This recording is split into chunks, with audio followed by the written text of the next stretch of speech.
Hello, my champions! Welcome to your favorite channel, Byju's Grade 9 and 10. So, welcome back to this Level Up Sessions. So, आज हम करने वाले हैं real numbers के कुछ important problems जिनको सॉल्व किए बिना आप बिल्कुल भी एग्जाम में बैठने का नहीं सोच सकते हैं, ठीक है? तो स्टार्ट करते हैं आज की class without further ado and before that make sure everybody subscribe to the channel and do hit the like button. So now moving to the very first question, right? So we have to prove that root 2 plus root 3 is an irrational number. तो अब तक आपने already सीख लिया है, NCERTs में आपको बता चुके हैं कि रूट 2 को इरेशनल कैसे प्रूव करते हैं, रूट 3 को इरेशनल कैसे प्रूव करते हैं. तो कई बार दो इरेशनल नंबर्स की एडिशन या सब्ट्रैक्शन को भी इरेशनल प्रूव करना आ सकता है. तो इस टाइप के क्वेश्चन बहुत इंपॉर्टेंट हो जाते हैं और ये बच्चा आराम से 3 से 4 नंबर में पूछे जाते हैं, ठीक है? तो ऐसे क्वेश्चन को सीखना बहुत इंपॉर्टेंट है. So let's get started. चलिए, तो सबसे पहले हमें पता है कि किसी भी नंबर को इरेशनल प्रूव करने के लिए हम कॉन्ट्राडिक्शन मेथड का यूज करते हैं, राइट? तो सबसे पहले हम क्या करते हैं बच्चा, सबसे पहले हम अज्यूम कर लेते हैं कि अच्छा इसको इरेशनल प्रूव करना है, तो अज्यूम कर लेते हैं कि ये एक रैशनल नंबर है, ठीक है? उसके बाद हम इसको जैसे जैसे प्रूव करेंगे लास्ट में जाके पता चलेगा अरे ये तो रैशनल नंबर निकला ही नहीं, ये तो कुछ और बन गया, ठीक है? इसका मतलब जो हमने स्टार्टिंग में देखा था कि ये रैशनल होगा वो गलत होगी, जो भी हमने अज्यूम किया था वो गलत हो गया. तो कॉन्ट्राडिक्शन से हम इसको लास्ट में जाके इरेशनल बोल देंगे. पर चलो वो प्रोसेस करते कैसे है उस पे ध्यान देते हैं. सबसे पहले हम क्या करने वाले हैं, हम ऐसे लिखेंगे let's assume that root 2 plus root 3 is a rational number. Starting हम हमेशा इसी स्टेटमेंट से करेंगे इस टाइप के क्वेश्चंस की, ठीक है? Rational number. तो अगर मैं इसको रैशनल नंबर बोल रही हूँ बेटा, इसका मतलब मैं इसको क्या लिख सकती हूँ? Can I write it like this? I can write it like this, root 2 plus root 3 equals to r. मैंने इसको आर के इक्वल इक्वेट कर दिया. अब कुछ बच्चे बोलेंगे मैम पी बाई क्यू क्यों नहीं लिया? पी बाई क्यू भी ले सकते हो, बट जैसे जैसे हम आगे स्टेप्स करेंगे आपको समझ में आएगा कि अगर हम पी बाई क्यू लेंगे तो स्टेप्स थोड़े ज़्यादा कॉम्प्लिकेट हो जाएंगे, but you can also do with that method also, right? तो मैं यहाँ पे आर ले रही हूँ to simplify the solution for you, ठीक है? तो आर ले तो रहे हैं पर ये बताना बहुत जरूरी है कि ये आर क्या है. आप ये बोलोगे where R is a rational number, क्योंकि हमने स्टार्टिंग में बोला कि रूट 2 प्लस रूट 3 एक रैशनल नंबर है, तो मैंने मान लिया कि कोई R एक रैशनल नंबर है, तो मैंने इन रूट 2 प्लस रूट 3 को R के इक्वल रख दिया, ठीक है? So I think these 2 steps are super clear to everybody. तो यहां से ही आपको क्वेश्चन को स्टार्ट करना है. अच्छा, नेक्स्ट स्टेप में हम क्या करेंगे? इफ यू रिमेंबर, यहाँ पे रूट वाले क्वेश्चंस के लिए हमेशा टेरिटरी मेथड यूज होता है. What is this territory method? इसका मतलब ये होता है कि इरेशनल नंबर्स को हमेशा हम साइड पे रख देते हैं और बाकी सारे नंबर्स को उठा के हम दूसरी तरफ ले जाते हैं और फिर लास्ट में हम बोला करते थे कि मैम राइट हैंड साइड पे तो रैशनल आ गया, लेफ्ट पे इरेशनल है. कभी रैशनल इरेशनल के इक्वल हो सकता है? अरे ये तो पॉसिबल ही नहीं है. तो यहाँ पे हम कॉन्ट्राडिक्शन बनाते थे. तो सिमिलरली, क्योंकि अब बच्चे कंफ्यूज कहाँ पे होते हैं, मैम यहाँ पे तो 2 इरेशनल नंबर आ गए, अब किसको टेरिटरी में रखें और किसको टेरिटरी से बाहर भगाएं? तो यहाँ पे आपके पास एक चॉइस बन जाती है कि आप एक को लेफ्ट साइड पे रखो और दूसरे को राइट साइड पे ले जाओ, ठीक है? सो नेक्स्ट स्टेप में हम क्या करेंगे, रूट 2 को हम लेफ्ट साइड पे रखेंगे और रूट 3 को हम ले जाएंगे राइट साइड पे. तो ये बन जाएगा r माइनस रूट 3, ठीक है? अब हम क्या करने वाले हैं? स्क्वायरिंग करने वाले हैं. Now we will do squaring both sides. अब जब आप दोनों तरफ स्क्वायरिंग करोगे तो देखो हमारे पास क्या मिल जाएगा. यहाँ पे हमारे पास आ जाएगा रूट 2 का स्क्वायर, राइट हैंड साइड पे आ जाएगा बेटा r माइनस रूट 3 का स्क्वायर. चलो लेट्स ओपन दी स्क्वायर्स. तो रूट 2 का स्क्वायर तो मैम 2 होता है और इसको अगर हम खोलेंगे ये होगा a square plus b square minus 2 into ab, ठीक है? अब आपके पास एक एक्सप्रेशन आ गया, एक ऐसा एक्सप्रेशन आ गया, यहाँ पे सभी बच्चे ध्यान दो, आपके पास एक ऐसा एक्सप्रेशन आ गया जिसमें केवल एक ही ऐसी टर्म है जिसमें रूट 3 है. अब यहाँ पे हम जो अपना ओरिजिनल वाला टेरिटरी मेथड है उसको दोबारा से यूज कर सकते हैं, है कि नहीं? चलो जी फटाफट से उसको यूज करते हैं. मैम मेरे पास सिर्फ ये एक ऐसी टर्म है जिसमें रूट 3 है, तो इसको मैं दूसरी तरफ लेके जाऊंगा, बाकी सबको राइट हैंड साइड पे ले लूंगा. मैं क्यों इसको दूसरी तरफ लेके जा रही हूँ? क्योंकि ये माइनस 2 रूट 3 आ रहे, तो अगर मैं इसको लेफ्ट साइड पे ट्रांसपोज करती हूँ तो ये प्लस 2 रूट 3 आर हो जाएगा. So I am taking this term to the left hand side, ठीक है? बाकी सबको हम राइट हैंड साइड पे कर देंगे. चलो जब ये लेफ्ट हैंड साइड पे आया ये बन जाएगा 2 रूट 3 आर और राइट हैंड साइड पे चले रह जाएंगे हमारे बाकी के बाकी। हमारे राइट हैंड साइड पे ऑलरेडी था r square, right hand side पे ऑलरेडी +3 था। अगर ये लेफ्ट साइड पे जो 2 पड़ा है उसको राइट पे ट्रांसपोज करेंगे तो ये -2 बन जाएगा। तो हमारे पास क्या बन गया, 2√3r equals to r square +1। Yes और नो, ये बन गया हमारे पास। अच्छा, अब यहाँ पे भी मैम टेरिटरी मेथड क्या बोलते हैं, रूट वाली टर्म को एक तरफ बाकी सबको दूसरी तरफ। मैम रूट वाली टर्म तो यहाँ पे √3 है केवल, तो √3 को एक तरफ रखेंगे, √3 को मैंने एक तरफ रखिया, बाकी सबको हम दूसरी तरफ ले जाएंगे। तो यहाँ पे बन जाएगा r square +1, already right hand side पे था। यहाँ पे हमारे पास एक्स्ट्रा टर्म्स क्या है, एक्स्ट्रा टर्म्स हमारे पास क्या है, 2 और r, ये √3 के साथ मल्टीप्लाई हो रहे हैं, राइट हैंड साइड पे जाएंगे तो ये डिवाइड हो जाएंगे 2 and r। क्लियर। अब आपको लास्ट वाले एक्सप्रेशन से क्या समझ में आ रहा है, ये लास्ट वाले एक्सप्रेशन से मैम हमें ये समझ में आया कि मैम राइट हैंड साइड पे तो सब रैशनल बन गया, my right hand side is completely rational. कैसे पता चला मैम, r इज रैशनल तो r स्क्वायर भी रैशनल होगा। If I add 1 to r square that will also be a rational number. नीचे डिनोमिनेटर में 2r है वो भी रैशनल होगा, तो रैशनल डिवाइड बाय रैशनल भी रैशनल ही होगा। So that means right hand side is completely rational number, but on the left hand side we are getting √3 which is an irrational number, right? But you tell me, can an irrational number be equal to rational number? No.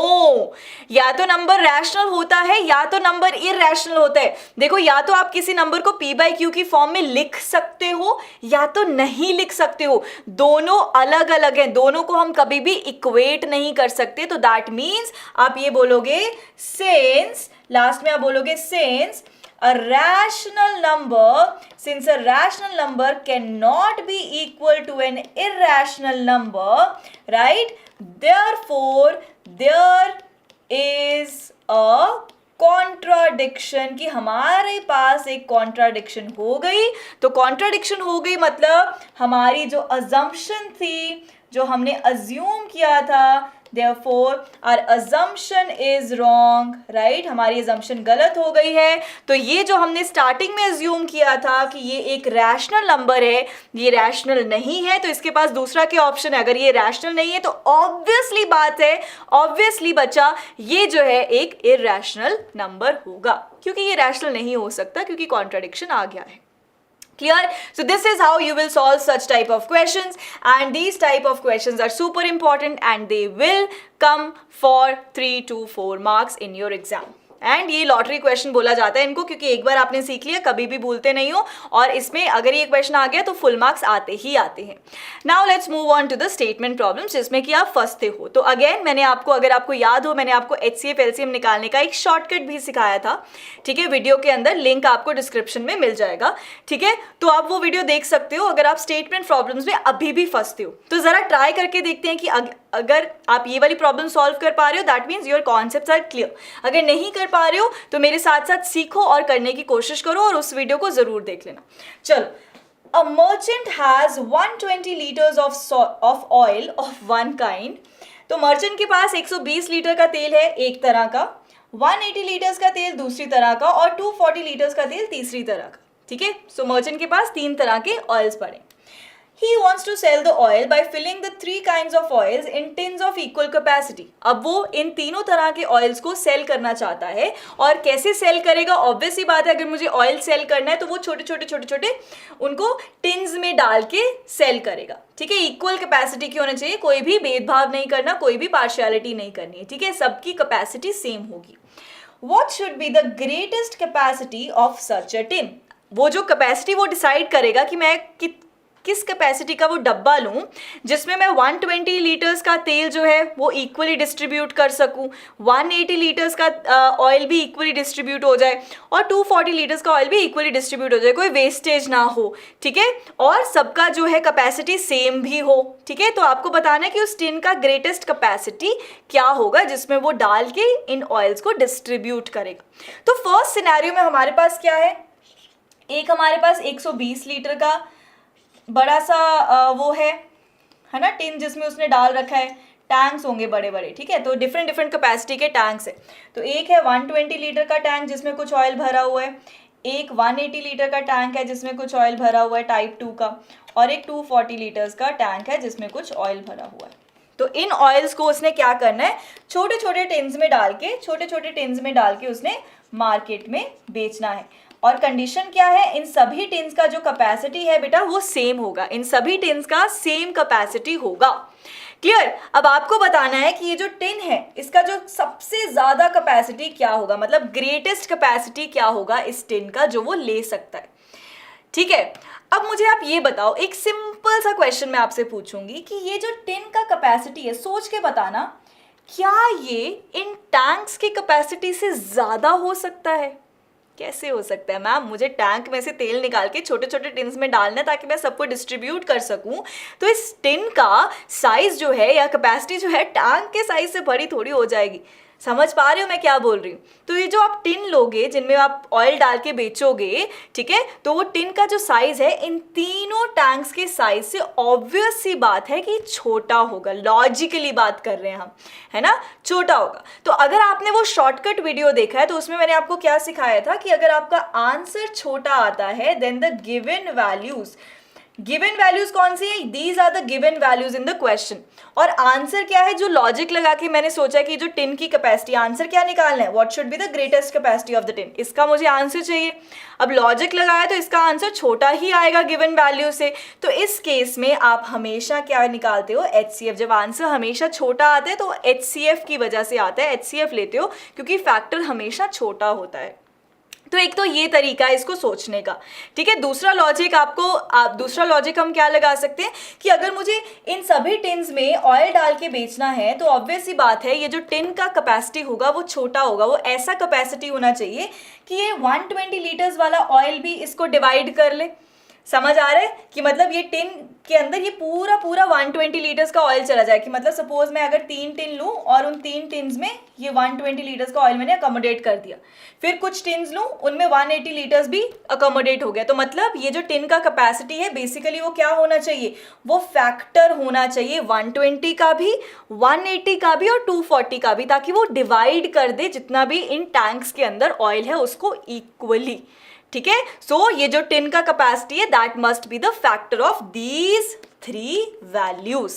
ठीक है, तो दोनों तरीके से अगर आप सोचोगे, just pause the video, just think मैंने आपको क्या बताया है, थोड़ा उसको एब्जॉर्ब करने की कोशिश करो और फिर जरा इसका सोल्यूशन निकालना। So I hope this is clear कि इस केस में हम क्या निकालेंगे, HCF निकालेंगे। तो फटाफट से हम यहाँ पे HCF निकाल लेते हैं।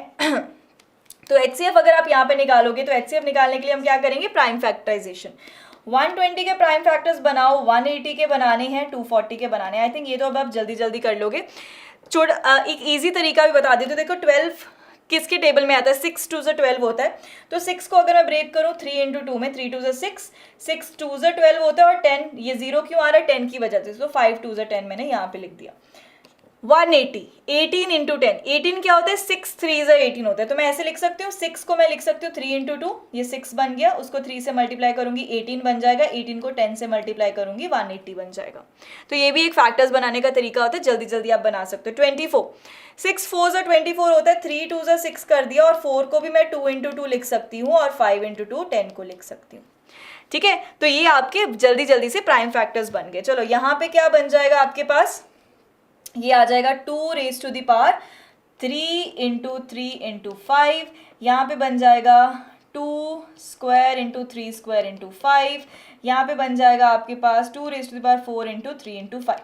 तो फैक्टर्स क्या बन रहे हैं बच्चा, HCF निकालने के लिए हम हमेशा कॉमन फैक्टर्स पिक करें। तो कॉमन क्या है मैम, यहाँ पे 2 भी कॉमन दिख रहा है, 3 भी कॉमन दिख रहा है, और 5 भी कॉमन दिख रहा है। ठीक है, तो 2 भी कॉमन है, 3 भी कॉमन है, और 5 भी कॉमन है तीनों में। पर पावर कौन सी लेते हैं HCF के केस में, हमेशा लोएस्ट पावर देखते हैं, सबसे छोटी वाली पावर। तो 2 की सबसे छोटी पावर क्या है, 2, 3 की सबसे छोटी पावर 1, 5 की सबसे छोटी पावर 1। तो यहाँ पे क्या आ गया, यहाँ पे आ गया 4 एंड 5 3 15, तो 15 4 60 इज दी HCF। तो मतलब 60 लीटर्स का कैपेसिटी होना चाहिए इस छोटू से टिन का। ठीक है, 60 लीटर्स का कैपेसिटी होगा तो ये क्या करेगा, अब आप खुद देख सकते हो कि अगर मुझे 120 लीटर्स के 120 लीटर्स के टैंक में से तेल निकाल के 60 लीटर्स के कैंस में डालना, तो कितने कैंस बनेंगे? अब इसका आंसर आप मुझे कमेंट सेक्शन में दोगे। Similarly for 180 litre tank oil, ठीक है, टाइप 2 के ऑयल के लिए मुझे कितने कैंस चाहिए होंगे इस ऑयल को डालने के लिए? सो इसके आंसर मुझे कमेंट सेक्शन में मिल जाने चाहिए। Now let's move on to the next question and a very interesting question. Okay, चलो इस क्वेश्चन को देखते हैं। 2 brands of chocolates are available in the packs of 24 and 15 respectively. If I need to buy an equal number of chocolates of both kinds, what is the least number of boxes of each kind I would need to buy? Now this is the question for you. ध्यान से सुनना अब इस question को, इसको समझते हैं। आपके पास चॉकलेट्स के 2 ब्रांड्स हैं। मान लेते हैं कि एक मेरे पास डेयरी मिल्क है, ठीक है, I hope you like dairy milk. एक मेरे पास डेयरी मिल्क है और मान लेते हैं एक मेरे पास किट कैट है, ठीक है। ये 2 चॉकलेट्स है। जो डेयरी मिल्क है वो आ रही है in the PACS of 24। Dairy milk का बच्चा जो 1 पैक है उसमें कितनी चॉकलेट्स हैं? उसमें 24 चॉकलेट्स हैं। और जो किट कैट का 1 पैक है उसमें कितनी चॉकलेट्स डाली है उन्होंने? उसमें इसने 50 चॉकलेट्स डाली है।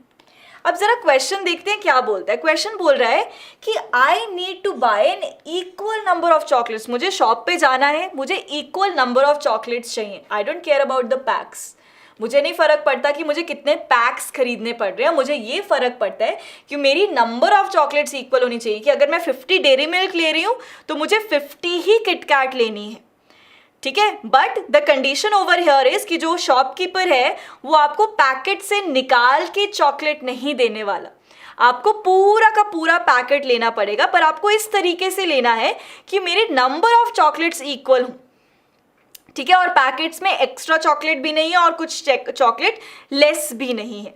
समझ आई मेरी बात? ठीक है। तो फॉर एग्जाम्पल एक छोटू सा एग्जाम्पल फटाफट से दे देती हूँ कि अगर सपोज आप बोलो कि मुझे 25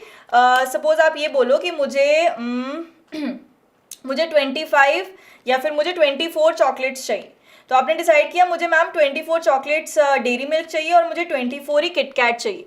तो शॉपकीपर भैया क्या करेंगे? आपको डेयरी मिल्क का 1 पैकेट दे देंगे क्योंकि उनको पता है कि 1 पैकेट में 24 चॉकलेट्स है, आपकी प्रॉब्लम सॉल्व हो जाएगी। बट आपको 24 किट कैट्स भी चाहिए। 24 किट कैट्स के लिए अब वो आपके शॉपकीपर भैया आपको क्या देंगे? वो बोलेंगे कि आपको भाई 2 पैक्स ही दे सकता हूँ मैं, 1 पैक, उसने 2 पैक दे दिए। क्यों? क्योंकि 1 पैक अगर वो आपको देंगे तो 1 पैक में 15 चॉकलेट्स आएंगी। जब वो 1 पैक आपको एक और देंगे तो उसमें भी 15 चॉकलेट्स आएंगी, टोटल 30 चॉकलेट्स हो गई। यहाँ पे 6 एक्स्ट्रा चॉकलेट्स आपको लेनी पड़ रही हैं। बट आवर कंडीशन इज कि आपको एक्स्ट्रा कुछ नहीं लेना है, आपको एग्जैक्टली सेम नंबर चाहिए, ठीक है। तो अब ये कैसे होगा मैम? अब जरा दोबारा से उस शॉर्टकट पे जाते हैं जो मैंने आपको सिखाया था। अब आप मुझे ये बताओ कि जो मेरी नंबर ऑफ चॉकलेट्स हैं, क्या वो 24 या 15 से कम हो सकती है? नहीं हो सकती। फिर तो उनको पैकेट देना बहुत मुश्किल हो जाएगा। तो नंबर ऑफ चॉकलेट्स इन दोनों नंबर से तो बड़ी ही होने वाली है। तो अगर अगर उस शॉर्टकट की बात करें तो accordingly you have to find the LCM। तो this is one way to think. अब जरा दूसरी तरीके से भी सोचते हैं। मैम मैं इस तरीके से चॉकलेट्स का नंबर क्यों नहीं रख लेता? वो नंबर 24 का भी मल्टीपल हो और 15 का भी मल्टीपल हो, तभी तो मजा आएगा, है ना। अगर सपोज मेरे पास कोई नंबर है, ये नंबर 24 से भी डिवाइड हो जाए और 15 से भी डिवाइड हो जाए तो बात बन जाएगी। तो मैं उसको डिवाइड करके पैकेट्स देख लूंगा ना कि मुझे कितने पैकेट्स चाहिए। अब ये नंबर कैसे आएगा? सिंस आई वांट कि this number is the multiple of both 24 and 15 plus I want this number to be least. ये ज़्यादा नहीं चाहिए। अब एक्स्ट्रा चॉकलेट मैं क्यों खरीदूँ अगर मेरा कम से काम बन रहा है? अगर मुझे same number of chocolates come packet लेने से मिल रही है तो मैं एक्स्ट्रा क्यों खरीदूं? ठीक है। तो ये जो नंबर है, ये जो x है, ये कम होना चाहिए, लीस्ट होना चाहिए। तो उसके लिए भी हम क्या करेंगे? LCM लेंगे 24 और 15 का। Is it clear to everybody? Is it clear to everyone? अच्छा, अगर आप 24 और 15 का LCM लेते हो तो क्या आएगा? LCM कैसे लेते हैं? 24 की प्राइम फैक्टराइजेशन करो। 8 3 24, तो 2 2 4 2 8 इंटू 3। अच्छा, ये बन गया 2 क्यूब इंटू 3। अच्छा, 15 होगा 5 3 15, तो ये बन गया 5 3 15। LCM में हम क्या करते हैं? मेक श्योर जब भी आप LCM लेते हो you have to write all the prime factors. तो आप सारे प्राइम फैक्टर्स लिखोगे, आपने 2 भी लिख दिया, आपने 3 भी लिख दिया, आपने 5 भी लिख दिया, ठीक है। अच्छा, पर हाईएस्ट पावर लेनी होती है एलसीएम के केस में। 2 की हाईएस्ट पावर 3 है, 3 की हाईएस्ट पावर 1 है, 5 की हाईएस्ट पावर भी 1 है। तो यहाँ पे बन गया आपके पास 8 इंटू 15, तो आपके पास यहाँ पे बन गया 120। तो इसका मतलब आपको 120 चॉकलेट्स आपको 120 चॉकलेट्स चाहिए। 120 चॉकलेट्स आपको डेयरी मिल्क चाहिए, 120 ही आपको किटकैट चाहिए। अब देखो, इससे आपकी प्रॉब्लम सॉल्व हो गई। अगर आप 120 चॉकलेट्स लेके चल रहे हो तो 120 को बेटा मैं 24 पैकेट से अगर डिवाइड करूंगा तो कितने पैकेट्स मिलेंगे डेयरी मिल्क के? डेयरी मिल्क के मेरे पास 5 पैकेट्स आ जाएंगे, है ना। और अगर मैं इस 120 नंबर ऑफ चॉकलेट्स को मुझे किटकैट के पैकेट से डिवाइड करना है तो किटकैट के एक पैकेट में 15 चॉकलेट्स है, तो किटकैट के कितने पैकेट्स मुझे लेने पड़ेंगे? किटकैट के मुझे 8 पैकेट्स लेने पड़ेंगे, सो 8 पैकेट्स। Clear everybody? तो इस तरीके से आपका ये वाला प्रॉब्लम सॉल्व हो जाएगा। तो HCF एंड LCM की भी आप रियल लाइफ एप्लीकेशंस देख सकते हो, ठीक है। चलो next question, next important type of question. क्या किसी को इसका आंसर पता है? Can 2 numbers have 16 as their HCF and 380 as their LCM? Give reason. किसी को इसका आंसर पता है?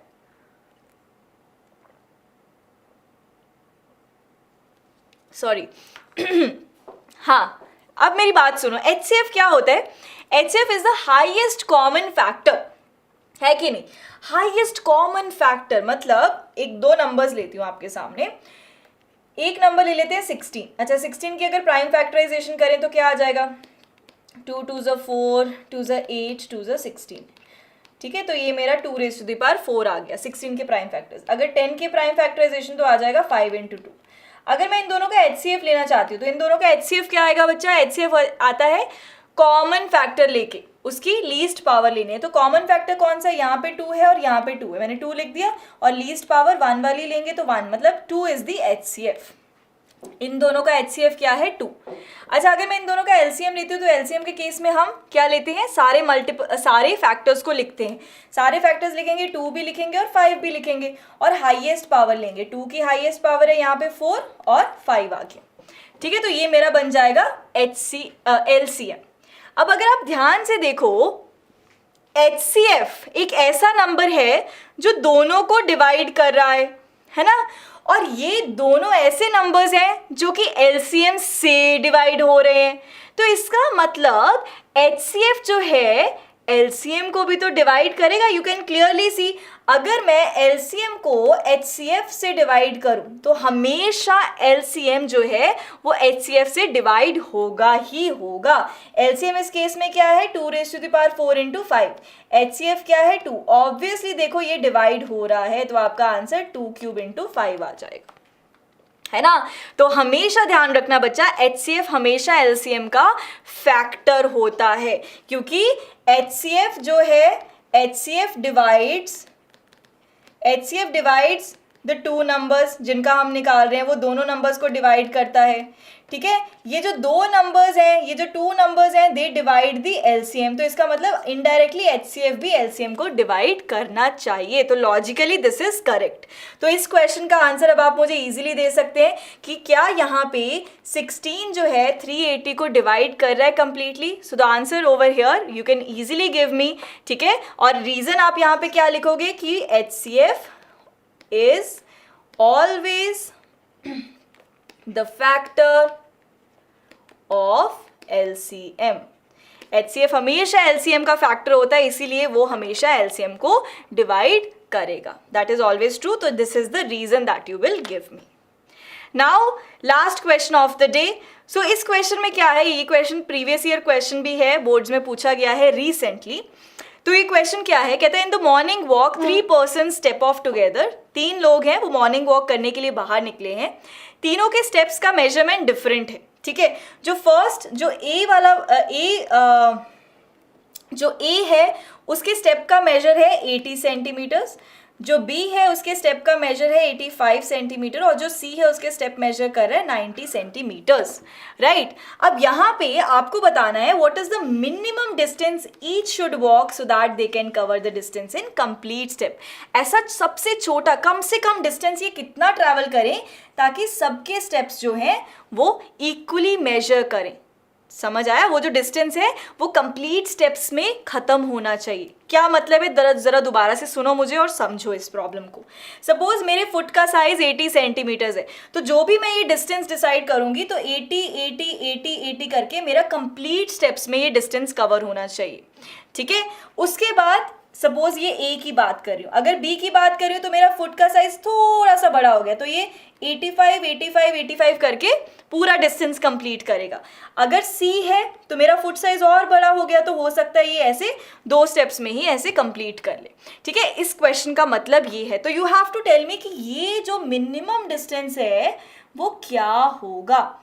नाउ इट्स वेरी ऑब्वियस, फिर से हम लॉजिक लगाते हैं, शॉर्टकट लगाते हैं कि ये जो मिनिमम डिस्टेंस होगा ऑब्वियस सी बात है 80 सेंटीमीटर से तो ज़्यादा होगा, 85 सेंटीमीटर से भी ज़्यादा होगा और 90 सेंटीमीटर से भी ज़्यादा होगा। येस और नो, है ना।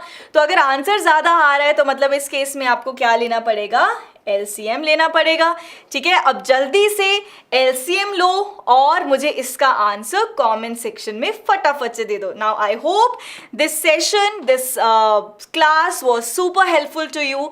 जितने भी क्वेश्चंस मैंने कराए हैं, अगर किसी क्वेश्चन में डाउट है तो एक बार फिर से सॉल्व करके देख लेना और प्लीज़ आंसर निकाल के मुझे कमेंट सेक्शन में अगर आप दे दोगे तो मेरी भी तसल्ली रहेगी कि बच्चों ने आंसर निकाल लिया है और आपको भी एक सेंस ऑफ अकम्पलिशमेंट फील होगा कि yes ma'am we have solve the question, ठीक है, and we have given you the answer in the comment section, ठीक है। So thank you so much everybody, make sure you subscribe to the channel and you can take the screenshot of this time table, ठीक है। Accordingly you can join the classes on time, ठीक है। So with this note, thank you so much for joining me this evening. Now this is your maths expert Arsh signing off. बहुत जल्दी मिलेंगे, तब तक बच्चा keep learning, keep watching. Bye.